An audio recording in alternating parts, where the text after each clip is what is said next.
क्या है कि इस उम्र के इस पड़ाव में हम लोग पहुंच गए हैं कि एक दूसरे से मिलना जुलना छोटे शहरों में तो हो जाता है, लेकिन भोपाल जैसे या बड़े शहरों में आदमी अपने अपने में व्यस्त है, लेकिन एक दूसरे से मिलना जुलना होता नहीं है।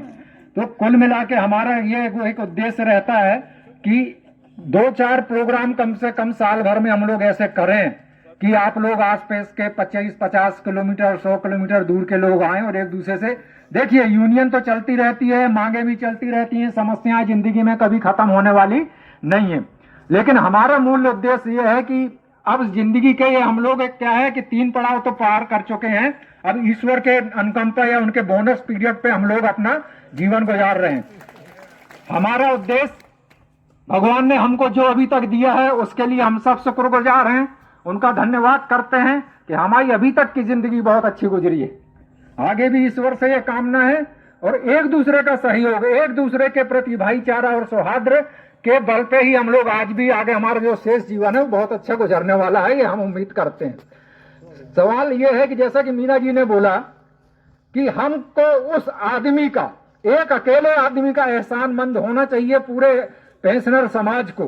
पीढ़ी दर पीढ़ी हमको उस आदमी का एहसानमंद होना चाहिए, क्योंकि पेंशन तो मिलती थी, बहुत कम मिलती थी, और चाहे जब पेंशन को मतलब यह है कि खैरात भीख एक बोझ भार समझ के पेंशनरों को पेंशन चाहे जब बंद कर दी जाती थी, रिवीजन नहीं, बहुत सी चीजें थी। तो एक हमारे मतलब कहना चाहिए जामात साथी, उस जमाने में आप सोचो कि सुप्रीम कोर्ट तक जाके लंबी लड़ाई लड़े, एक तरफ पूरे सरकार के लाखों रुपए की फीस लेकर लड़ने वाले वकील और एक तरफ एक अकेला आदमी सुप्रीम कोर्ट तक अपने हक के लिए लड़ा।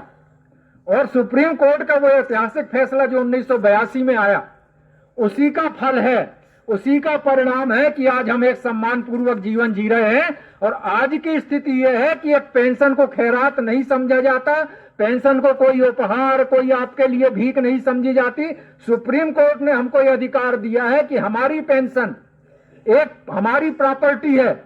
हमने जिंदगी के जो 30, 40, 50 साल अपनी सरकार की सेवा में झोंक दिए हैं, उसके प्रतिफल में हमने जो अर्जित किया है वो पेंशन हमारी संपत्ति है, इस पेंशन को कोई रोक नहीं सकता।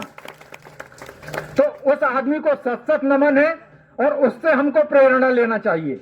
जब एक आदमी सुप्रीम कोर्ट तक जाके अपनी हक की लड़ाई उस जमाने में लड़ सकता है, तो हम तो यार हजारों लोग हैं, और अगर पूरे प्रदेश को मिला लें तो लाखों लोग हैं, और अगर पूरे देश को मिला लें तो करोड़ों पेंशनर हैं।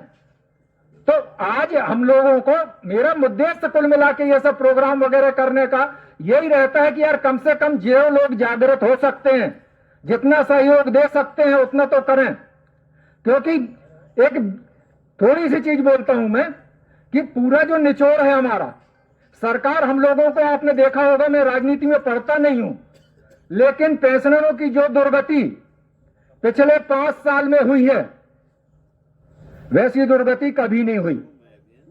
आपको पेंशन के लिए हर महीने देखना पड़ता है कि पेंशन आई कि नहीं, पेंशन आई कि नहीं। और 29 नवंबर को हम सीएमडी साहब से, हमारे ट्रांसमिशन के सीएमडी साहब से मीटिंग में थे, ये हमारे साथ में मनवारे जी भी थे। सीएमडी को जैसे हम मिलने पहुंचे तो उसका पहला उद्देश्य, मतलब जो शब्द थे, 29 तारीख नवंबर की बात कर रहा हूं मैं, कि यार सुबह से 3 मीटिंग हो चुकी है कि सैलरी कैसे बटे और फंड मतलब पेंशन कैसे बटे, इसके फंड के लिए तीसरी मीटिंग करके मैं अभी आ रहा हूं। तो ये स्थिति है। एक आदमी बोल रहा है जो अब भी रिटायर हुआ, दिसंबर में रिटायर होंगे, वो बहुत अपने रह चुके, अब नाम नहीं लूंगा मैं, अपने ही आदमी है, सब लोग उनसे परिचित हैं और आजकल बहुत बड़ी पोस्ट पे अपने जबलपुर में बैठे हैं और 31 दिसंबर को रिटायर होने वाले हैं। तो उस आदमी ने क्या बोला, मतलब एक आदमी जो काला पीला बोर्ड का, कंपनी का सब जानता है, वो ये बोल रहा है कि यार मैं रिटायर होऊंगा तो मेरे को जो ग्रेजुएटी मिलेगी, इनकेसमेंट मिलेगा, जो भी अपने को पैसा मिलेगा, वो पैसा मैं मरते दम तक किसी बच्चे के नाम नहीं करूंगा, वो पैसा मैं अपने पास रखूंगा और उस पैसे के ब्याज से अपना शेष जीवन और इलाज व्यतीत करूंगा। उसका इशारा यह था कि पेंशन का कोई भरोसा नहीं है, इस खतरे को कोई भांपरा नहीं है। मैं मतलब क्या है कि कमेंट करूंगा तो गलत हो जाएगा, लेकिन क्या है कि बहुत सी यूनियन है, बहुत सी एसोसिएशन है, सब अपना अपना काम कर रही हैं, लेकिन वो मतलब एक ताकत आप कोई 50 आदमी जहां लगना चाहिए वहां 10 आदमी यहां लग रहे, 5 आदमी वहां खड़े हैं, एक साथ ताकत नहीं लगा रहे, तो आपकी मांगे कोई सुनने वाला नहीं है। अच्छा, सरकार की तरफ से हमको पूरी तरह अपेक्षित किया गया। आपने देखा होगा कि जो घोषणा पत्र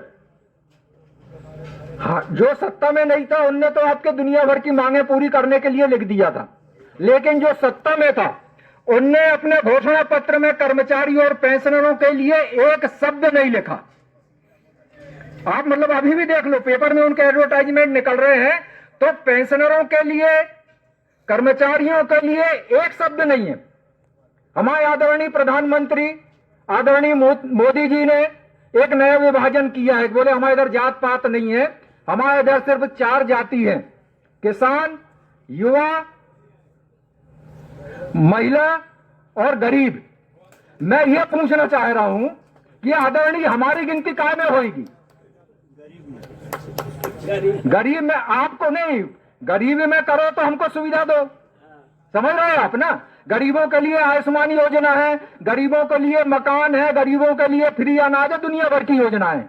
मेरा मतलब है कि हम लोगों की गिनती कहां है? युवा तो हम रह नहीं गए, महिला है नहीं, बहुत कम है महिलाएं, तो उसमें भी नहीं जा सकते।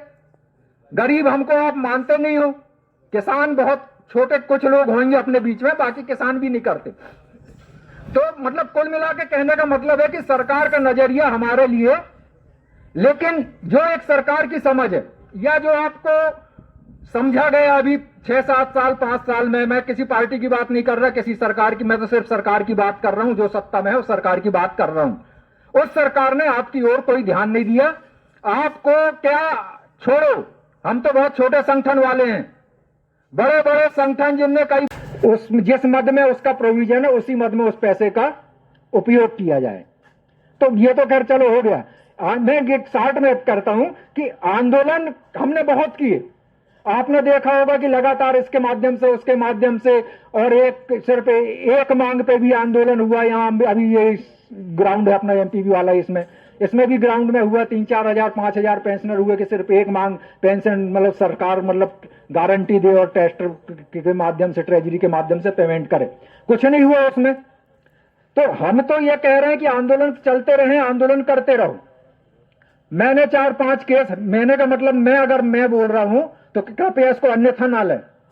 मैं का मतलब ये है हमारे संगठन है, मेरे को लोगों ने बोला है, लेकिन आदत हो गई है यार, थोड़ा सा माफ करो कि यार हम बोलना चाहिए, लेकिन बोलने में आता है। तो मैं का अर्थ है कृपया ये है कि अशोक गुप्ता उसका अर्थ नहीं है, उसका अर्थ यह है कि विद्युत पेंशनर हित रक्षक संघ के नाम से मैं उनका प्रतिनिधित्व कर रहा हूं।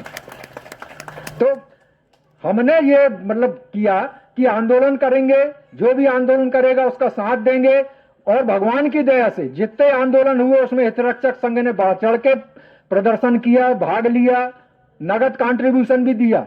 और हमारे देशराज जी बैठे हैं, ये हमारे बहुत पुराने साथी, हितरक्षक संघ को जबलपुर में खड़ा करने का इनका बहुत योगदान है।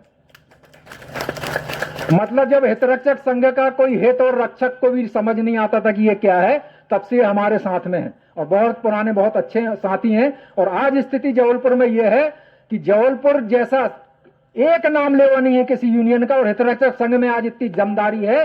हमारे सरदार जी हैं, वो आ नहीं पाए, उनके ब्रदर थोड़ा सा एडमिट है। तो जाबाज आदमी है जबलपुर में, ऐसी टीम तैयार हो गई। हम गए थे, अभी मीटिंग भी हुई थी कि 500 आदमी, 500 पेंशनर एक आवाज पे शक्ति भवन में आके खड़े हो जाएंगे। ये हम हितरक्षक संघ जबलपुर ने अपनी ताकत बतला दी, बाकी कोई यूनियन उधर नहीं रह गई है। तो हितरक्षक संघ, मैं सिर्फ बार बार कह रहा हूं कि हितरक्षक संघ यहाँ पे भी सब साथ में, आपके आप चिंता मत करो,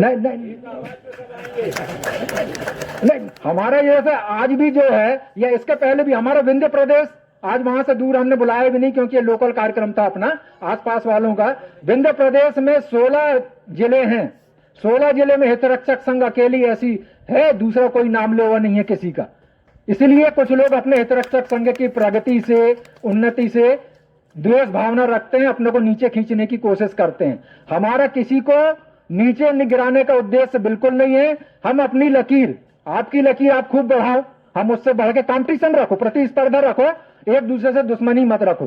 तो हमने कुल मिला के यह है कि आंदोलन करते रहो, सबका समर्थन करते रहो, ये हमारी लाइन है।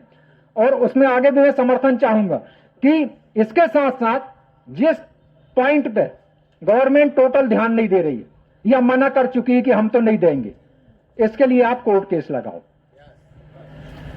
हिम्मत, मैंने जब संगठन नहीं बना था, नोशनल इंक्रीमेंट जो 30 जून का इंक्रीमेंट का बहुत से लोगों का है, 30 जून के इंक्रीमेंट का तीसरा केस, चौथा केस लग गया। जब यूनियन नहीं बनी थी 60 लोगों का केस लगा था। ग्रेजुएटी का एक केस सुप्रीम कोर्ट में चल रहा है, जो 1-1-18 से अपने को ग्रेजुएटी का डिफरेंस मिला और 1-1-16 से नहीं दिए, वो सुप्रीम कोर्ट में चल रहा है। 3 ऑर्डर हो चुके हैं नोशनल इंक्रीमेंट के, 134 का, 60 का, अभी फिर 270 लोगों का अभी केस लगा के 29 तारीख को मैं आया हूं।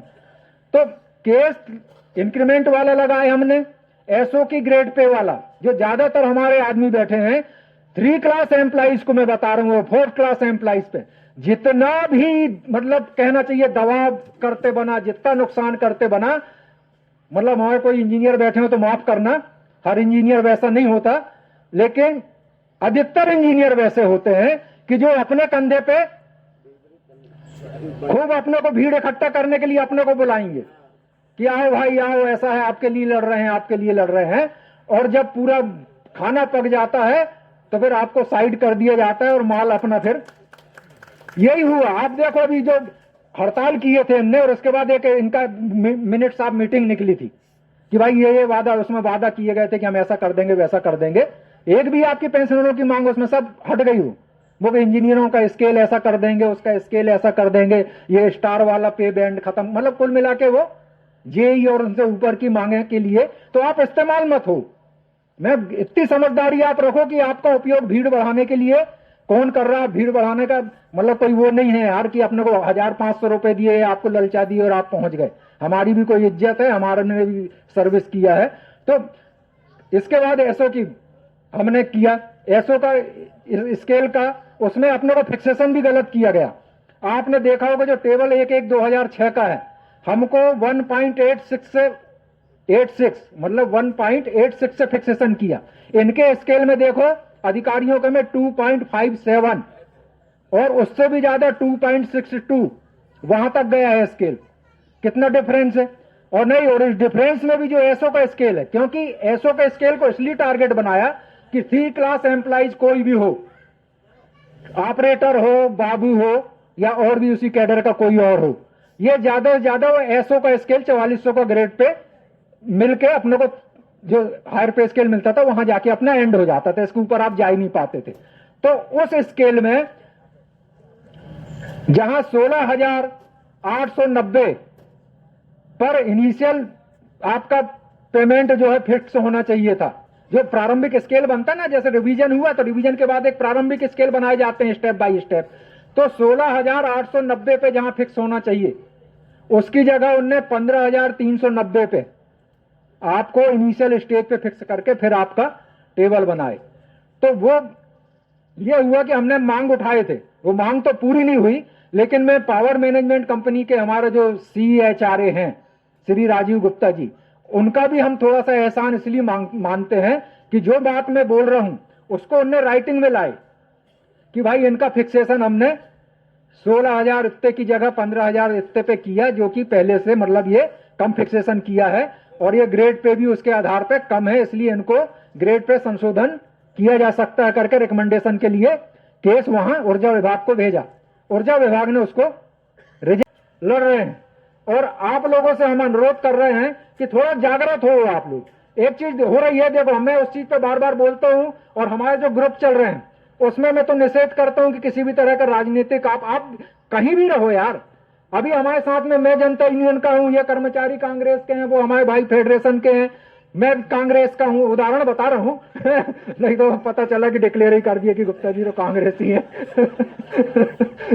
कोई इसमें बीए में मतलब का है, कोई आपका है तो रहे आप अपनी अपनी जगह करो ना यार। हमको वोट देना है, एक बार वोट दे दिए ना हम, अभी लोकसभा में वोट देंगे, इसके बाद खत्म। इसके बाद आप क्या कर लोगे, इस सरकार का उस सरकार का, जो पार्टी आ गई सरकार में आ गया उसके साथ में आप फिर वार्ता करने की कोशिश करो, तो बात करेंगे हम, मुलाकात करेंगे, और वो अंतिम कानूनी लाभ फिर अपनी चलाएंगे, वो अलग चीज है। तो ठीक है, अभी आज और भी वक्त है, फिर एक अंतिम में एक और संबोधन करूंगा जब आपसे और शेष बात करूंगा। धन्यवाद बहुत।